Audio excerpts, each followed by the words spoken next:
দর্শক সবাইকে স্বাগত জানাচ্ছি সময়ের গল্পে। আজ আমার সাথে দুজন বিশেষ অতিথি যারা শোবিজের নবদম্পতি, একজন সঙ্গীতশিল্পী বাঁধন সরকার পূজা, অন্যজন মডেল শুভঙ্কর সেন। আমরা কথা বলবো তাদের সঙ্গে, তাদের জীবনের গল্প, তাদের কাছে আসার গল্প। দুজনকে স্বাগত জানাচ্ছি সময় টিভিতে। কেমন আছেন আপনারা? খুবই ভালো লাগছে। একদম বিয়ের পরে আমরা বসলাম একসাথে। আজকে আপনাদের কাছে আসার গল্পটাই মূলত আমরা শুনতে চাই। প্রথমেই জানতে চাই দুজনের পরিচয়ের গল্প, কিভাবে দুজন একে অপরের সাথে পরিচিত হলেন। আমাদের পরিচয়টা বেসিকলি সোশ্যাল নেটওয়ার্ক থেকেই। আমি ওকে আগে থেকে টুকটাক জানতাম, কিন্তু আমাদের টাইমিংটা হচ্ছিল না। আচ্ছা আচ্ছা। তো আমি খুব ডিসিপ্লিন, 11টা থেকে ঘুমিয়ে পড়ি, 6টায় উঠে পড়ি। আর ওর লাইফটা ছিল একটু ডিফারেন্ট। ও ঘুমাতেই যেতেই হচ্ছে 11টার সময়। তো ওকে আমি টেক্সট দিলে দেখা যেত এটা ট্রিপল 3 দিন পরে, যার জন্য এই ব্যাপারটা বারবার ঘুরছিল। ও আবার টেক্সট দিত, তার রিপ্লাই দিতাম আমি 2 দিন পরে। এরকম অনেক দিন হয়েছে। পরে বাই দ্য গ্রেস ফল মাইটি যে এক সময় দেখা গেছে যে কথাটা আরেকটু সামনে এগিয়ে গেল। তারপরে একটা সুন্দর দিন দেখে আমরা দেখা করলাম। অক্ষয় তৃতীয়া ছিল। অক্ষয় তৃতীয়া হচ্ছে মানে আমাদের ধর্মে বলা হয় যে ওই দিন আপনি যেটা করবেন সেটা অক্ষত হয়ে থাকে, অক্ষয় হয়ে থাকবে সারা জীবনের জন্য। সো আমাদের প্রথম দেখা ওই অক্ষয় তৃতীয়াতেই হয়েছিল। যেদিন প্রথম দেখা হলো সেদিন কি মূলত একদম আমরা যেটাকে বলে ডেটই ছিল, নাকি এমনি জাস্ট কথা ফ্রেন্ড হিসেবে দেখা? কি ছিল প্রথম দেখা? আমি বলবো আমরা ফ্রেন্ড হিসেবেই দেখা করেছি। আচ্ছা। মানে কারণ অনেকদিন কথা হচ্ছিল, হাই হ্যালো হচ্ছিল। পরে আমরা ওই দেখা করতে আমরা জাস্ট একটা কফি শপে গিয়ে দুজনে কফি খেলাম, গল্প করলাম, একজন আরেকজনকে জানলাম। তো হয় না যে ফোনে কথা বলে একরকম ইমপ্রেশন থাকে, দেখা করার পর ইমপ্রেশন চেঞ্জ হয়ে যায়। কিছুটা ইমপ্রেশন চেঞ্জ হয়েছে, কারণ ফোনে অনেক কিছু বোঝা যায় না। পরে দেখা করার পর মনে হলো যে আমি একটা সলিড মানুষের সাথে এসে পড়েছি, একে তো হারাতে চাচ্ছি না। তো ওইখান থেকেই শুরু। আর এদিক থেকে কি অবস্থা? প্রথম ইমপ্রেশন কি ছিল? ফার্স্ট ইমপ্রেশন, হ্যাঁ, আমি যখন মানে কথা বলার টাইমে তো অনেক কিছু রিভিল হয়, বাট এর আগে আমি যখন টুকটাক কথা বলতাম আমার মানে ও অনেক সলিড, এটা বোঝা গেছে। বাট হয় না যে আমার মনে হচ্ছে যে ও অনেক থাকে না চটপটা, যেহেতু মডেলিং করে, অন্য মডেলরা যেমন হয় ও একটা ধারণা থাকে মাথায়, আমি ওরকমই ভাবছি ওকে। বাট যখন কথা বলছে, যখন মানে বলতো না আমার এটা পছন্দ হবে না, আমি তত অবাক হয়েছি, আচ্ছা ও এরকম বা ওইরকম বা অন্যদের সাথে ম্যাচ করে না। আর দেখা হওয়ার পরে আরও বেশি এই জিনিসটাই মানে রিভিল হয়েছে যে ও অনেক বেশি অনেস্ট একটা পার্সন, সলিড, এবং যেটা নর্মালি মিডিয়া পার্সনদের মধ্যে থাকে না, একদমই থাকে না। আর ওদের যে জগৎটা মডেলিংয়ে তো থাকেই না। এটা ছোট করে বলছে, মানে ওরা অনেক ফান লাভিং হয়, ও ফান লাভিং, বাট ওর কিছু থাকে না যে রিচুয়ালগত দিক দিয়ে বা সব কিছু মিলে অনেক বেশি মানে আমার থেকেও বেশি মানে স্ট্রং এইসব ব্যাপারে। তো ওই জিনিসগুলো আমি মানে এটা না দেখা করে আগে বুঝতে পারি নাই। দুজনকে পছন্দ করলেন, এরপর যখন পরিবারের সাথে পরিচয় করিয়ে দিলেন তাদের কি রিয়াকশন ছিল? ফ্যামিলিতে মনে ও আগে বলছে। হ্যাঁ, ওর ফ্যামিলিতে আগে। আমার ফ্যামিলিতে তখন ভ্যাকেশন ছিল, আমার ভাই বোনরা দেশের বাইরে থাকে, ওরা ভ্যাকেশনে আসছিল।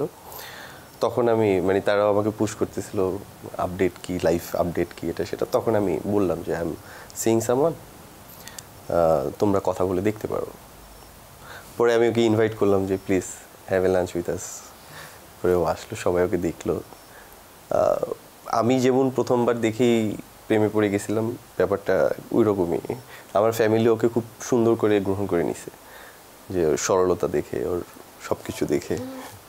হ্যাঁ, ওর সবাই, ওর বাসার সবার ছোট, তো তা আমাকেও অনেক আদর করে, কারণ আমি যেহেতু ছোট বউ হিসেবে। ওরা ওই ফার্স্টের দিনই আমাকে দেখা গেছে যে ইনভাইট করছে, ওর যে ভাগ্নি বা ভাগনা, ফার্স্টের দিন থেকে কিন্তু আমাকে মামি কাকিটা আমি শুনতেছি। তখনও বিয়ে ঠিক হয় নাই, মানে ওরা জানে যে আমাকে পছন্দ করে। এরপর ওদের বাসায় যাওয়ার পরে দেন আমি আমার বাসায় আমার বাবা মাকে ইনভাইট করে, তো এইভাবেই আগায় আর কি। একদম সুন্দর যেভাবে আর কি ফ্যামিলিগত এবং তার কোনো হ্যাঁ, আপনি একটা কথা বলছিলেন যে তোমরা একটু দেখো কথা বলে কেমন, যদি সামহাও ফ্যামিলি থেকে একটু থাকে না মানে অপছন্দ না হলে কম পছন্দ হতো তখন আপনি কি করতেন, তখন কি আপনি কি ভাবতেন তাই আর কি শুনতে চাই। এটা এখন ঝগড়া লাগাই দিব আমি দুজনের মধ্যে? না না ঝগড়া লাগাতে পারবে না। আচ্ছা আচ্ছা। ফ্যামিলিতে অবস্টেকেল না থাকে, যখন আপনি 5 জন নিয়ে একটা ফ্যামিলি 5 জন মিলেই হয় তো অবস্টেকেল থাকে, তো সেগুলো তো ফেস করে ওভারকাম করে we are happily married. So যেটা আপনি মানে আপনার যে কোয়েশ্চেনটা ছিল যে আপনি কিভাবে ফেস করতেন যে ফ্যামিলি আপনাকে অ্যাকসেপ্ট না করলে কি হতো, ফ্যামিলি এরকম করতোই না কখনো, কারণ আমার ফ্যামিলি আমাকে চিনে। সো এটা নিয়ে আমি কখনো ওইরকমভাবে ভাবিনি, মানে ওরকম সিচুয়েশনও তৈরি হয়নি কখনো। এটা তো আসলে খুবই ব্লেসিং, কিন্তু আমরা অনেকবারই দেখেছি যে অনেকেই বলেন, সেই অভিনেতা বা সেই তারকাই বলেন যে আমি শোবিজের মেয়ে বিয়ে করতে চাই না। শোবিজের মেয়ে বিয়ে করার ক্ষেত্রে পরিবারের কি পারসেপশন ছিল? কারণ পরিবার ছাড়া তো আমরা চলতে, বিশেষ করে বাংলাদেশিরা তো চলতেই পারি না, সেই জায়গা থেকে বলছি। টু বি অনেস্ট আমার ফ্যামিলি অনেক বেশি একটু ডিফারেন্ট বলতে অনেক বেশি প্রোগ্রেসিভ মাইন্ডেড। সো শোবিজ বা কি প্রফেশন এগুলো নিয়ে আমার ফ্যামিলি যেটা মোস্টলি এখনও যে ব্যাপারটা নিয়ে কনসার্ন সেটা হচ্ছে আমরা বিয়ে করার পর কতটা হ্যাপি হব, আমরা একজন আরেকজনকে কতটুকু বুঝবো, আমরা নিজেদের জায়গা থেকে কতটুকু দিতে পারবো, কতটুকু ভালোবাসতে পারবো। সো এই বিষয়টা ছাড়া আমার ফ্যামিলি কখনো কোনো কিছু নিয়ে কনসার্নই ছিল না। আর ওরা অনেক পছন্দ করো ফ্যামিলিতে গান বাজনার চলটা, মানে শোবিজের থেকে বেশি ওরা দেখছে আমি গান করি, এটা খুব পছন্দের একটা জায়গা। আর আমাদের হিন্দুদের মধ্যে কিন্তু গানটা একটা গুণ হিসেবে ধরা হয়, মেয়ে গান পারে। সো আমি যে সিঙ্গার এটা ওরা খুবই প্রাউডলি নেয়। এবং আমার যে কালকেও লাইফ ছিল ফুল ফ্যামিলি দেখছে, ওর সবাই মিলে একদম, আমার শ্বশুর শাশুড়ি, ওর ভাই বোনরা সবাই, তো ওরা আমাকে খুবই পছন্দ করে যে আমি গান গাই, বা আমাকে আরও জিজ্ঞেস করে যে তোমার কালকে প্রোগ্রাম আছে বা তুমি কখন রেয়াজ করো না কেন। আমার থেকে ওরা বেশি কনসার্ন আমার এটা নিয়ে, তো ওরা ওইটাই বললাম যে আমার গানটাকে ওরা খুব ভালোবাসে। কালকে মাধুরী দীক্ষিতের একটা ইন্টারভিউ দেখছিলাম, উনি বলছিলেন যে শ্বশুরবাড়ির পরিবার একজন মেয়ের ক্ষেত্রে কতটা ইম্পর্টেন্ট, উনাকে সাপোর্ট না করলে উনি এই যে কাম ব্যাক করে আবার যে এখন সুন্দর কাজ করছেন এটা তো কোনোভাবেই আসলে পসিবল হতো না ওই জায়গা থেকে। আর আঙ্কেল আন্টিকেও আমি জানি খুবই রুচিশীল, খুবই ক্লাসি ওনারা। তো ভাইয়াকে যখন দেখলো কি বললো? দেখার আগে ওই যে যখন জাস্ট ছবি দেখেছে বা শুনেছে কথা বলে তখন হয়তো বুঝে নাই, বা থাকে না কনসার্ন থাকে একটা মেয়ে কার সাথে কথা বলছে। বাট ও যখন বাসায় আসলো, মানে প্রথম মিটের পরে আর আমার কিছু বলতে হয় নাই, কারণ ওর পার্সোনালিটি, ওর সব কিছু স্বভাব, বা বাবা মাকেও যেভাবে রেসপেক্ট করেছে, তো এরপর থেকে আমার বাবা মাই ওকে অনেক পছন্দ করেছে। বাট তার আগ পর্যন্ত ওরা খুব বেশি টেনশনে ছিল যে আমি কার সাথে কথা বলি, কেমন না কেমন হবে। ওই যে আমার মতো ভাবছে যে ছেলে মডেলিং করে কেমন জানি হবে। প্রেম কতদিনের ছিল আর সেটা তারপরে বিয়েতে কিভাবে গড়ালো? আমাদের ব্যাপারটা কি, আমরা কিন্তু ডিরেক্ট আছে না যে আমি তোমাকে ভালোবাসি, এই কথা কিন্তু কেউ কাউকে ডিরেক্ট বলি নাই, থাকে না, মানে আমরা কথা বলতে বলতে একটা টাইমে বুঝতে পারতাম, ভালো বন্ধু ছিল, ভালো বন্ধু, মানে বুঝতাম যে ও আমাকে পছন্দ করে বা আমি ওকে পছন্দ করি। এবং এটা ডিরেক্ট মানে ভালোবাসি বলার আগে বিয়ের ব্যাপারটা আগে আসছে, যে ও যখন দেখছে যে আমাকেও পছন্দ করে বা আমার ওর প্রতি ভালো লাগা কাজ করছে, যে আমরা এটাকে আরও লং টার্ম, আর এটা ওর দিক থেকেই আগে আসছে। কারণ আমি যখন দেখছি যে না ছেলেটা আসলে আমাকে নিয়ে সিরিয়াস, না তোর ফ্যামিলিতে বলতো না, এবং ও আমাকে বলছে যে আমি যদি যাই বিয়েই করব, না তো আমি এতদিন কথা আগাইতে আমি না। প্রেমটা অ্যাকচুয়ালি আমরা এখন করছি, এর আগে বন্ধু ছিলাম, এখনো ভালো বন্ধু, এখনো ভালো, কিন্তু চুটিয়ে প্রেম করার যে ব্যাপারটা ওইটা সুযোগ হয় নাই, কারণ আমার ব্যস্ততা, ওর ব্যস্ততা, মানে কথা বলা দেখা ওটা খুব কম হয়েছে। তারপরে ওই প্রথম দিনের 1.5 বছরের এবং এইটাই আমি প্রশ্ন আসতে চাইছিলাম যে এত লম্বা টাইম কিন্তু আপনারা কিন্তু লুকিয়ে রেখেছেন, কনসিয়াসলি লুকানো হলো। আমাকে যদি জিজ্ঞেস করেন, আমি নজর ব্যাপারটা খুব বিলিভ করি, তো আমার কাছে মনে হয়েছে যে যতদিন না এটা পরিপূর্ণতা পাচ্ছে, মানে থাকে না নজর লেগে যায়, তো ওই কারণে আমি একদম ফুল এবং বিয়ের দিন পর্যন্তও আমি কিন্তু জানাই নাই, একদম বিয়ে হওয়ার পরে ছবি দিয়ে আমি জানাইছি যে আই এম ম্যারিড। আর ওটাও আমিও তো মানে আমরা দুজনেই ব্যাপারটা খুব মেনটেন করছি প্রথম থেকে। একটা জিনিস মানে আমার কাছে মনে হয় এটা অবশ্যই লজিক্যাল যে মানে বিয়ে করার পরে এখন আমরা উই পোস্ট এভরিথিং, আমাদের আমরা ঘুরতে যাচ্ছি আমরা এখন দিচ্ছি, বাট আগে যেটা ছিল অনেক হয় না, ও বলতেছে নজর, আমার কাছে মনে হয় যে বিয়ের পরে ব্যাপারটা আরো বেশি সিকিউর, ব্যাপারটা সেটেল। এখন আমি আই ক্যান হ্যাভ ফান, আমার বউ নিয়ে আমি ঘুরতে যাবো করবো, এটা ইটস ফান নাও। বাট এর আগ পর্যন্ত লুকিয়ে রাখার ব্যাপারটা স্বাভাবিক না, এটা আমার কাছে মনে হয় এটাই স্বাভাবিক। যেহেতু আমি আমার লাইফের ব্যাপারে অনেক মানে কিছু ব্যাপারে খুব সিরিয়াস, এটা আমার লাইফের কোন যে আমি মানে আমি যাকে বিয়ে করবো আমি তার সাথে সারা জীবন থাকবো। সো তার আগ পর্যন্ত আমরা বন্ধু ছিলাম, ওই সময়টা তো লুকিয়ে রাখারই সময়। এখন মজা আছে কিন্তু যে লুকিয়ে লুকিয়ে দেখা করা, কাউকে না বলা বা কারোর সামনে কল আসলে এটার মধ্যে একটা মজা আছে। আপনি বলছিলেন যে ওই রুটিনের কথা, লাইফ রুটিন যে ঘুমিয়ে পড়েন, আমরা তো জানি মডেলরাও অনেক মানে মডেলদের লাইফ যেটা ওই যে বলছিলাম যে তাতে কিন্তু ডিফারেন্ট। যেদিন শো থাকে বা কাজ থাকে ওই দিন তো ইউজুয়ালি একটু লেট হয়, এটাই স্বাভাবিক, ওই দিন তো আমি আগে আসতে পারবো না। বাট যখন আমার কাজ থাকে না তখন আমি একটা খুব একদম টাইট স্কেডিউল করা আছে, আমি ওইটার মধ্যেই থাকি, ওইটার থেকে আমি কখনো বের হই না। আর রিসেন্ট আমি একটা প্রাইভেট সার্ভিস করছি, মানে অনেক দিন যাবতই করছি। সো ওইখানে জয়েন করার পর থেকে ব্যাপারটা আমি আরও সুন্দর করে গুছিয়ে উঠতে পেরেছি। এর আগে যখন মানে একদম ফুল টাইম মডেলিং করেছি তখন একটু এলোমেলো ছিল, যে কারণ এই যে লেট করে আসা, লেট করে ঘুমানো, লেট করে ওঠা, ওইটা ছিল তখন। বাট সার্ভিসে যখন ফোকাস করেছি তারপর থেকে মোটামুটি সব কিছু। আপনি এখন মানে কিসে চাকরি করছেন ওই ব্যাপারে একটু যদি জানান। আমি একটা প্রাইভেট সার্ভিস করছি, এটা একটা অডিট অ্যান্ড ইন্সপেকশন, সো এইটুকুই। আর আপনার পড়াশোনা কিসে? আমার শান্তমারিয়াম থেকে পড়াশোনা কমপ্লিট করেছি আমি, ওইখান থেকে অনার্স মাস্টার্স মানে MBA দুটোই করেছি ওখান থেকে। আমার পড়াশোনার ব্যাকগ্রাউন্ডটা ছিল একদম ডিফারেন্ট, কারণ আমি সায়েন্স থেকে SSC ইন্টার করে দেন আমি ইলেকট্রিক্যাল ইঞ্জিনিয়ারিংয়ে ছিলাম এবং আমি ওখানে জব সেক্টরও ঢুকেছিলাম ডেস্কোতে। বাট পরবর্তীতে আমি যেহেতু মেনটেন করার জন্য গানে আমার এত সময় দিতে হয়, এই জন্য আমি আমার জবটা কন্টিনিউ করিনি। এই জন্য কি আঙ্কেল আন্টি মানে বিরক্ত হয় এখন মাঝে মাঝে নাকি? বিরক্ত হয় না, বাট হ্যাঁ আফসোস করে যে তুমি এত ভালো স্টুডেন্ট, বা এবং আমি আমার ভার্সিটি এতে আমার খুবই ভালো রেজাল্ট। তো আর আমি হয় না, অনেকে জিজ্ঞেস করে যে তুমি যেহেতু গান করো, আমি ছোটোবেলা থেকে গান করি, তুমি এই সেক্টর কেন চুজ করলা? এটা আমি অপশান রাখছি যে যদি কখনো আমাকে গানে মানুষ ভুলে যায়, আমার যাতে একটা সেকেন্ড অপশান থাকে, এটা আমার আরেকটা ক্যারিয়ার। যে আমার পড়াশোনাটা সুন্দর করে কমপ্লিট করা, সুন্দর রাখছি, আমার এটা এখানে আমার এক্সপেরিয়েন্সও আছে, আমি জবও করেছি, আমি যে কোনো সময় সুইচ করে যেতে পারবো, মানে ক্যারিয়ার সুইচ করতে পারবো, এই জন্য আমার আরেকটা অপশান রেখে দিয়েছি। বিয়ের পরে তো বেশি দিনও হয়নি, তারপরেও কেমন যাচ্ছে সময়টা এবং জীবনের কোনো পরিবর্তন এসেছে কিনা দুজনের মধ্যেই? সময়টা কেমন যাচ্ছে বলতে গেলে এখনো তো বিয়ের মধ্যেই আছি, মানে বিয়ের রিচুয়াল, বিয়ের সব কিছু এখনো শেষ হয় নাই আমাদের। আর পরিবর্তন আমাকে যদি বলা হয়, আমি বলবো যে আগে সব কিছু একা ছিল, এখন সব কিছুতে আমার দুজনের চিন্তা আসে, এখন একা চিন্তাটা আসে না, মানে আমি থেকে আমাদের হয়ে গেছে ব্যাপারটা।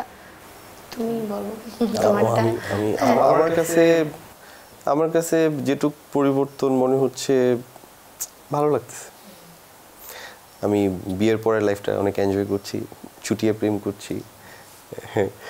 সো পরিবর্তন যেটা টুকটাক হয়েছে এগুলো আমি বুঝতে পারি বলতে, ধরুন আজকে আমার ছুটির দিন ছিল, ঘুম থেকে উঠে দেখি বউ চা নিয়ে দাঁড়িয়ে আছে, নাস্তা নিয়ে দাঁড়িয়ে আছে, তো এটা সুন্দর, এটাই আমি এনজয় করছি। পরিবর্তনটা এইটুকু, আর বাকিটা সব ঠিকই আছে। পূজাপু, তোমাকে আমি যতদূর চিনি যে তুমি রান্নাবান্না সেভাবে কিছুই করতে না, কিন্তু এখন তো বিয়ে হয়ে গেছে, একটা রেসপন্সিবিলিটি, রান্নাবান্না কিছু করা হচ্ছে, মানে হাজবেন্ডকে কিছু খাওয়াও করে? যে একটা লক্ষ্মী বউ হওয়ার ব্যাপারটা, আমার নিজে নিজে কাজ করতে ইচ্ছা করে, কারোর জন্য আমি এটা করব, এটা এমন না যে বলে দিচ্ছে, আমার নিজে থেকে ইচ্ছা করে, এটা আমার ভালো লাগে। রান্নাবান্না এখনো পুরোপুরি স্টার্ট করে টুকটাক করতেছি, বাট মানে আমার ইচ্ছা আছে, কারণ ও খুব খেতে ভালোবাসে। দেখলে তো কিছুই মনে হচ্ছে না যে খেতে ভালোবাসে। না না, খেতে ভালোবাসে তার মানে এই না অনেক খায়, ও অনেক ডায়েট করে, বাট খেতে ভালোবাসে বলতে বুঝাচ্ছে ওর রুচি, মানে খাওয়ার রুচি, যে কোনো খাবার দিলেই খাবে না, ভালো না লাগলে খাবে না, মানে একটু একটু খায়, বাট ওই খাওয়ার আমি যেরকম খাওয়া নিয়ে এত আমার মাথা ব্যথা নাই, আমাকে দিলে যেহেতু আমার বিভিন্ন জায়গায় যেতে হয় শো করতে, আমি খেয়ে ফেলি। ওকে দিলেই খেয়ে ফেলবে না, ওর ভালো না লাগলে খাবে না, না খেয়ে থাকবে।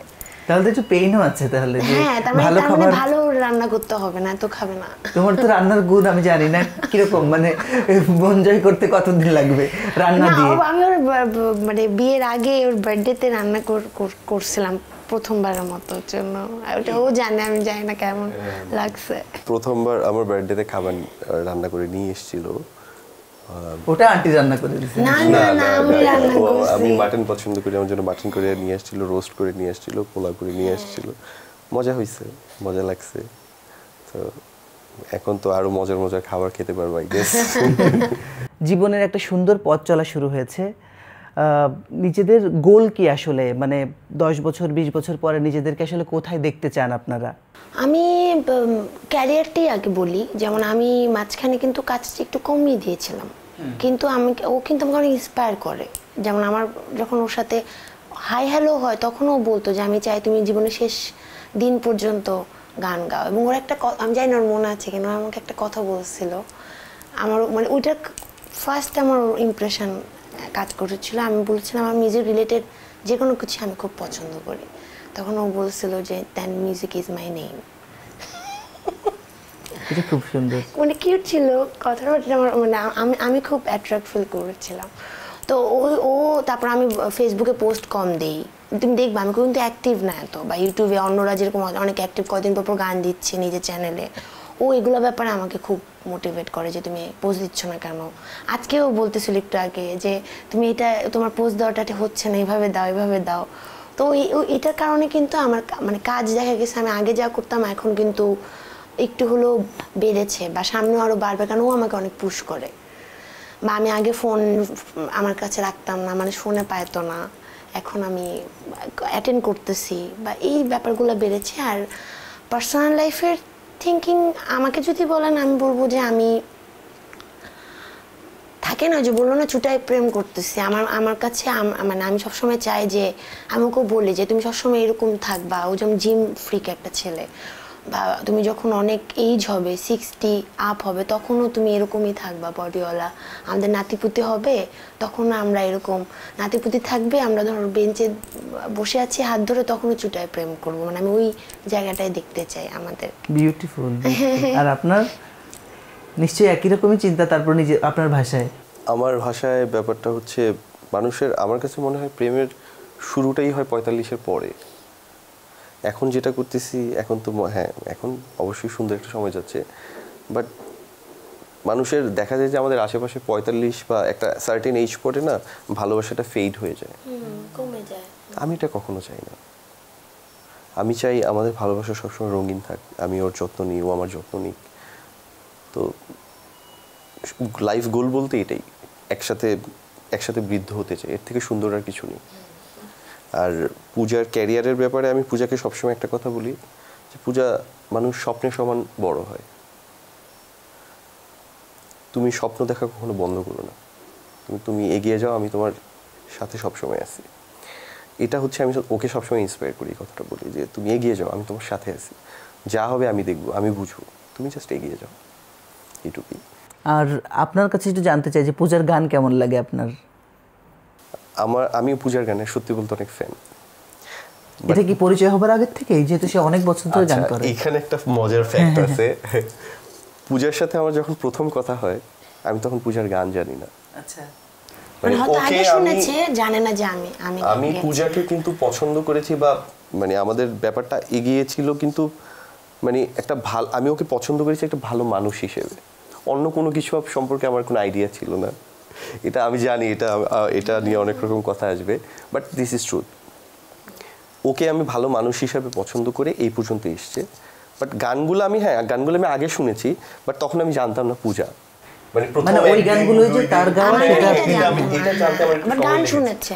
হ্যাঁ, তো আমি পূজার গানের কেমন ফ্যান, গতকাল রাতে খুব সুন্দর চাঁদ ছিল, তো তখন এরকম বারান্দা নিয়ে আবদার করলাম যে আমাকে একটু গান গিয়ে শোনাবা, আমি এরকম ফ্যান। ও বাহ, খুবই রোমান্টিক। এবং আগেও যখন ফোনে কথা বলতাম, ও প্রতিদিন আমার গান না শুনে ঘুমাতো না, প্রতিদিন আমাকে গান শোনালে তারপর ঘুমাতো খালি গলায়?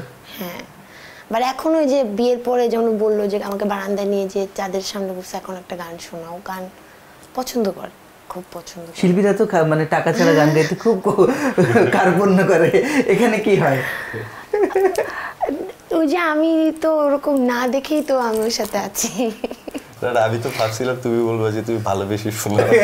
আমিও তাই বলতে যাচ্ছিলাম। অ্যান্সার ওটা ঘুরায় বাঁচায় বললাম, ডিরেক্ট বলি না আর কি। আড্ডাটা একেবারে শেষ পর্যায়ে চলে এসেছে। তোমার মিষ্টি কণ্ঠে একটা গান দিয়ে আমরা আসলে শেষ করতে চাই। কোন গানটা শোনাবে আজ? আমার আর শোয়েব ভাইয়ের একটা গান আছে অপেক্ষার পর, বেলাল ভাইয়ের টিউন, রবিউল ইসলাম জীবন মামার লেখা এবং সাজিদ সরকারের মিউজিক। ওইটা আমি কয়েক লাইন গাচ্ছি। ভালোবাসা